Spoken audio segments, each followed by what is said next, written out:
Perkenalkan, kami dari kelompok 1 akan mempresentasikan hasil diskusi kami mengenai pengukuran kinerja keuangan dan pengaruhnya.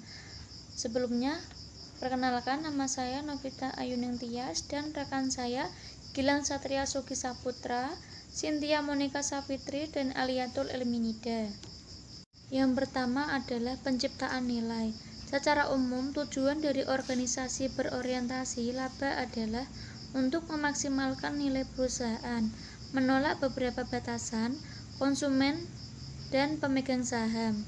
Nilai dari aset ekonomis dapat dihitung pada waktu tertentu dan mendiskonto aliran kas masa depan yang diharapkan akan dihasilkan oleh perusahaan berdasarkan nilai waktu dari ruang dan resiko. Kedua, kinerja tindakan pasar.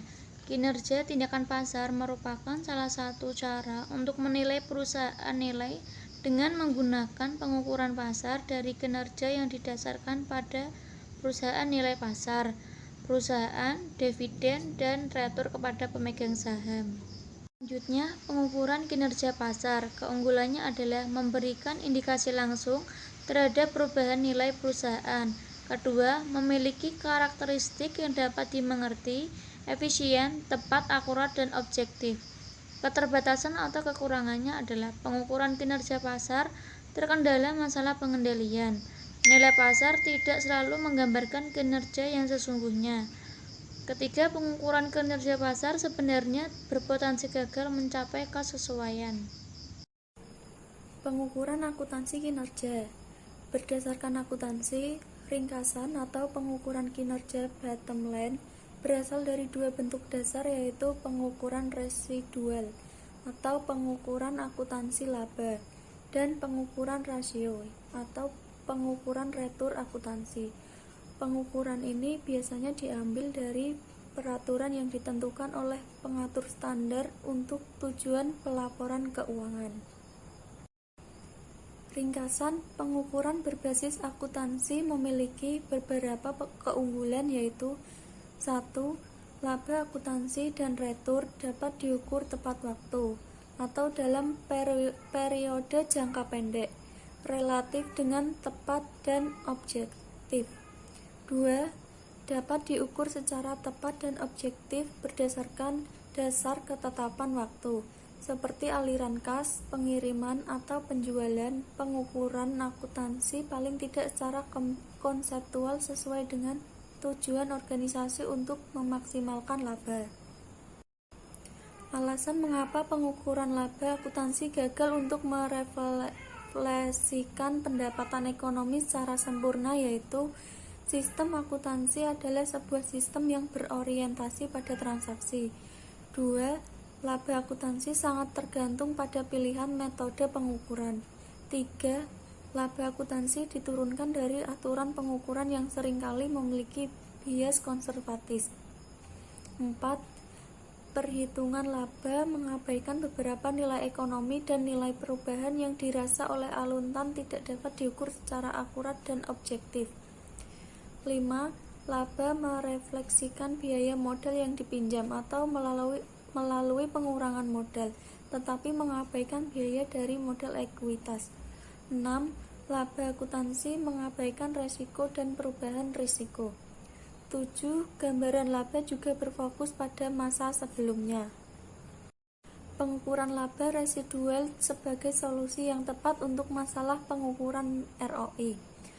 Penggunaan dari pengukuran sisa pendapatan dapat membantu mengatasi keterbatasan suboptimasi dari ROI. Sisa pendapatan dihitung dengan menggunakan laba dari perubahan modal untuk aset bersih yang ada pada pusat investasi.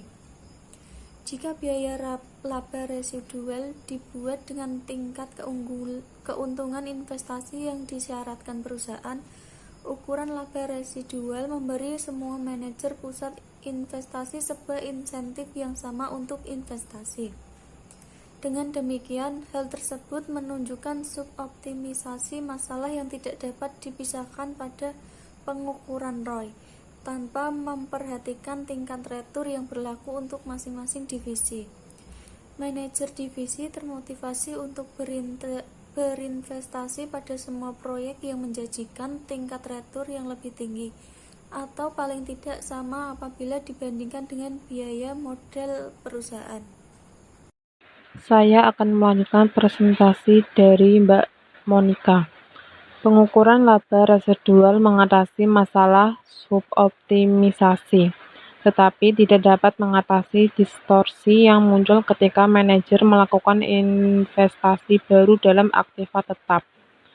Sebuah perusahaan konsultasi merekomendasikan sebuah pengukuran yang disebut Economic Value Added, yang mengombinasikan beberapa modifikasi dari model standar akuntansi pada tipe pengukuran laba residual. Kesimpulan, tujuan utama dari manajer perusahaan yang berorientasi laba seharusnya Kesimpulan, tujuan utama dari manajer perusahaan yang berorientasi laba seharusnya memaksimalkan nilai pemegang saham atau nilai perusahaan. Laba akuntansi jangka pendek dan pengukuran return menyediakan indikator pengganti yang tidak sempurna dari perubahan nilai perusahaan. Miopia manajemen, sebuah fokus yang berlebihan pada kinerja jangka pendek, merupakan efek samping dari penggunaan sistem pengendalian hasil keuangan yang hampir tak terelakkan dibangun pada pengukuran akuntansi dari kinerja. Studi kasus industrial elektronik. Beberapa hal atau data yang dapat diidentifikasi dari perusahaan industri elektronik yaitu: yang pertama, merupakan perusahaan yang terdaftar di bursa saham. Yang kedua, perusahaan memproduksi berbagai peralatan elektronik antara lain sumber sinyal, peralatan tes, sistem komunikasi, rangkaian mesin atau motor, dan pembangkit tenaga listrik. Yang ketiga, perusahaan diorganisasi menjadi 16 divisi yang masing-masing independen dan ditetapkan sebagai pusat laba. Selanjutnya, tujuan perusahaan secara umum atau keseluruhan adalah untuk memaksimalkan keuntungan atau nilai pemegang saham. Berikutnya, strategi yang diterapkan oleh perusahaan adalah kontrol yang ketat. Mengingat adanya kompetisi persaingan harga yang ketat dengan pesaing lainnya. Yang terakhir, total penjualan yang didapatkan oleh perusahaan tahun lalu adalah sebesar 8 miliar. Sistem manajemen bonus saat ini.